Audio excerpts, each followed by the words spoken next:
এই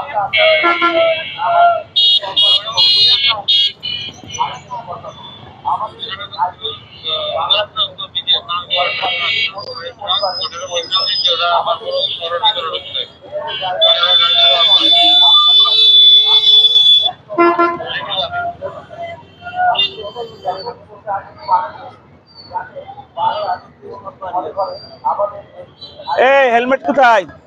helmet sir বাসায় আমার। হেলমেট পরেন না কেন? হেলমেট পরিনি, হেলমেট পরি না আমি। আমার হেলমেট পরা লাগে না। কেন হেলমেট পরা লাগবে না? স্যার আমার বাসায় এই বছর তো আমি যাবো রূপগঞ্জে, এই জন্য আমি হেলমেট। আচ্ছা নামেন। হেলমেট পরা লাগে না? হেলমেট অল্প একটু পরতো, এই জন্য স্যার হেলমেট পরি। এই মাথা ফাটবে কার? আমার না আপনার? আপনাদের স্যার আমার ফাটতে পড়ে। তাহলে আপনি হেলমেট পরবেন না কেন? পরে পরবর্তী স্যার হ্যাঁ, হেলমেট ছাড়া আমি গাড়ি চালাবো না। কাগজ কই? কাগজ আছে। কোথায় কাগজ? বাসা। বাসায় থাকলে হবে? ফোনের ভিতরে স্যার আমার আছে। ফোনের ভিতরে থাকলে হবে নাকি? গাড়ি বের করার সাথে সাথে গাড়ির কাগজপত্রও নিয়ে আসতে হবে। হ্যাঁ, ফোনে আমার সব কাগজ আছে, ড্রাইভিং লাইসেন্স, গাড়ির কাগজ, সব কিছু। ফোনের মধ্যে নিয়ে থাকলে তো হবে না, সঙ্গে রাখতে হবে। হেলমেট পরলেন না কেন? হেলমেট পরলেন না কেন? হেলমেট স্যার এই রূপগঞ্জে যাবো, এই জন্য হেলমেট পরি।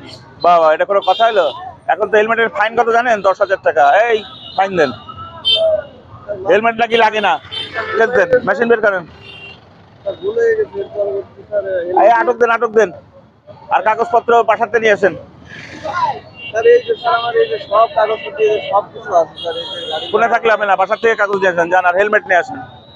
স্যার একটা নিয়ম তো দেখলাম স্যার, যে এই যে গাড়ির কাগজ, ইসের কাগজ ফোনে রাখতে হবে।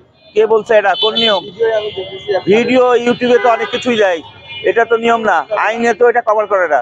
না জানি তো সার্জেন্ট কিংবা টিআই সব তো এরকম বলবেন, ভিডিওতে আমি দেখি। না না, ভিডিওতে থাকলে হবে না। এটা সড়ক পরিবহন আইনেই এটা বলা হয়েছে যে গাড়ি যখনই বের করবেন, গাড়ির সমস্ত ডকুমেন্টস আপনার সঙ্গে থাকতে হবে। এই ফোনে থাকলেও হবে না, পরে দেখালেও হবে না। গাড়ি বেরের সাথে সাথেই গাড়ির সমস্ত পেপারস রাখতে হবে।